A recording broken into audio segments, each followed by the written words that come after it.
So another one is WebDlog, social networking sites are available. From that, student can make use of 3G technology, cell phone. They can share the Tamil education contents to the internet. There is a more scope for WebDlogs and social networking. These are all various websites are available. AIM is one of the website available. Social networking site. Delicious is another site available. Ask is another site available, helpful for finding out Unicode in Tamil. Then it is the responsibility of the ICT competent teacher to reach the Tamil education to the students. They can evaluate the education software. They can create the multimedia document to support the education. They can create hypertext document to support instruction. And they can keep up to date to make education technology is concerned. And these are all various ways the teachers can make use of Tamil at various stages. One is the listening. At listening stage, with the help of web quiz, multiple intelligence, multimedia functional approach, multimodal approach. These are various approaches. The teacher can bring ICT into the classrooms. Speaking, another way, learning package. Teacher guidance. Just a few minutes about, few points about. This is a Tamil Nadu government initiative. By 2010-11, the ICT market will increase to 25% of ICT production of the entire India from the current production of 11th share. Just a few minutes. With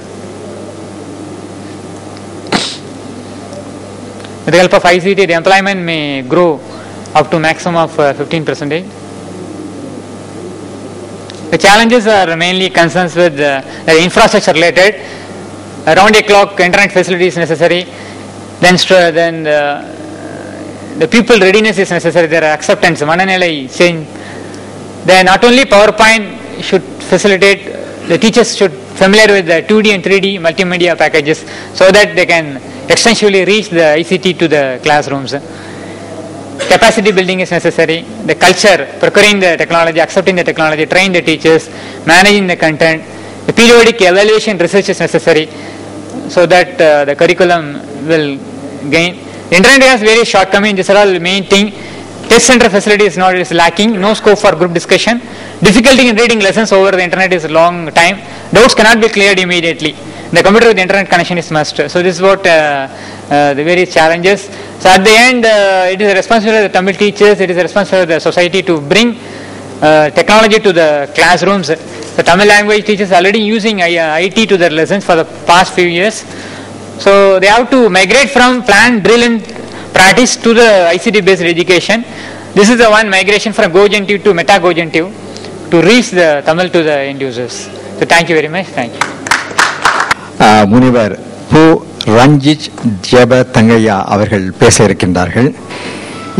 கட்டுரையின் தலைப்பு செயல்முறை அடிப்படையில் தமிழ் கற்றல் கற்பித்தலை நடைமுறைப்படுத்தல் மற்றும் இணைய ஒளிக்காட்சி தரவுகள் வழி தமிழ் மொழி கற்றல் தரவுகளை ஆய்ந்தறிந்து கற்கும் முறை.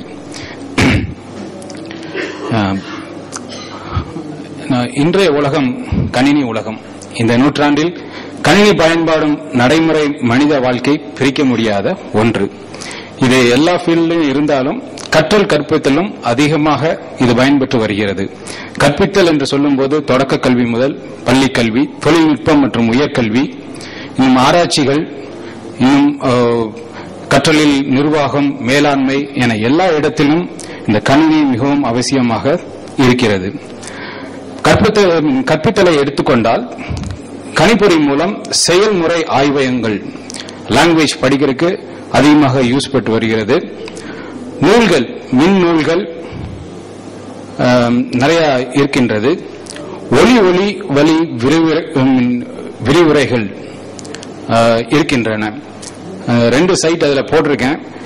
இந்த சைட்ல எல்லாம் 1 ஹவருக்குரிய லெக்சர்ஸ், 1 மணி நேரக்குரிய லெக்சர்ஸ், வீடியோ லெக்சர்ஸ் நல்ல டாபிக்ல, எமினன்ட் டாபிக்ல எல்லாரும் பார்க்கக்கூடிய அளவுக்கு இன்றைய நாட்கள்ல இருக்குது, வசதிகள் இருக்கிறது.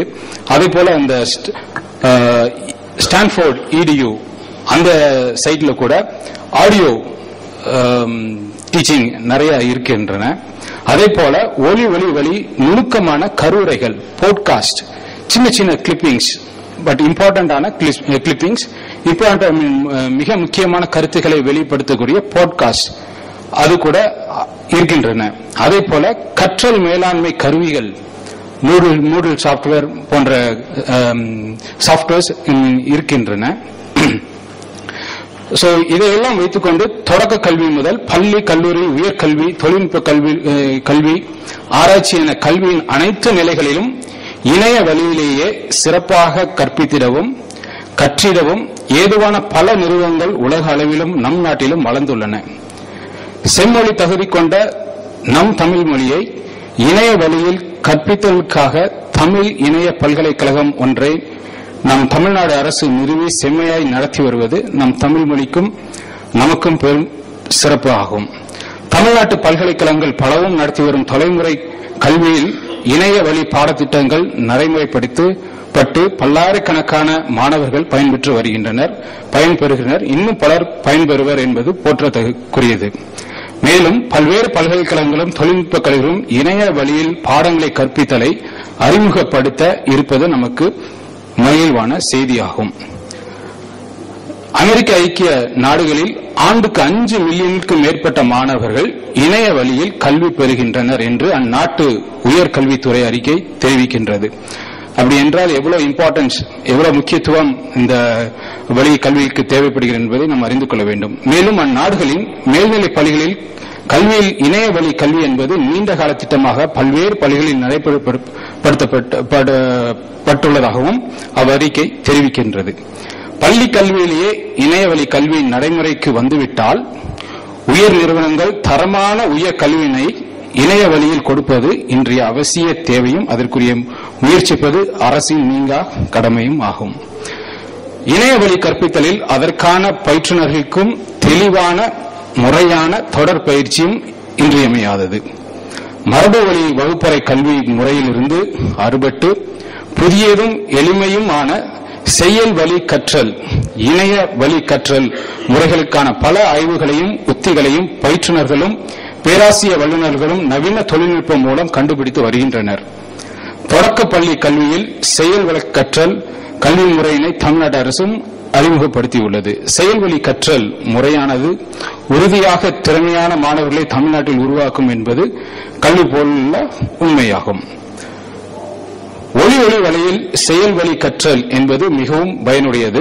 மரபு வழி வகுப்பறை கல்வியில் ஒரு திங்களில் பயிற்றுவிக்கப்படும் பாடத்தினை ஒளி வழி செயல் வழி கற்றல் முறையில் 1 மணி நேரத்தில் எளிமையாக தெளிவாகவும் மாணவர்களுக்கு விளக்க முடியும். ஆனால் 1 மணி நேர ஒளி பாடத்தினை கருத்துக்கள் நுட்பங்களின் அடிப்படையில் சிறு சிறு குறு ஒளி பாடங்களாக பிரித்து தேவையானவற்றை தேவையான போது மாணவர்களுக்கு பயன்படுத்தும் வகையில் கொடுத்தல் இந்த கல்வி முறையினை மேலும் செழுமைப்படுத்தும்.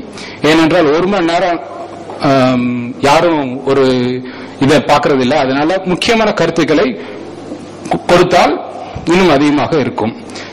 இந்த மாதிரி முக்கியமான கருத்துக்களை கொடுப்பதற்காக தரவுகளை ஆய்ந்தறிந்தல், டேட்டா மைனிங் என்ற இந்த கான்செப்டை கூட உள்ள கொண்டு வந்து நம்ம இன்னும் கல்வியை சிறப்பாக செய்ய முடியும், இணைய வழியில் சிறப்பாக செய்ய முடியும் என்பதை தான் இந்த இடத்துல சொல்ல வற்புறுத்துகிறேன்.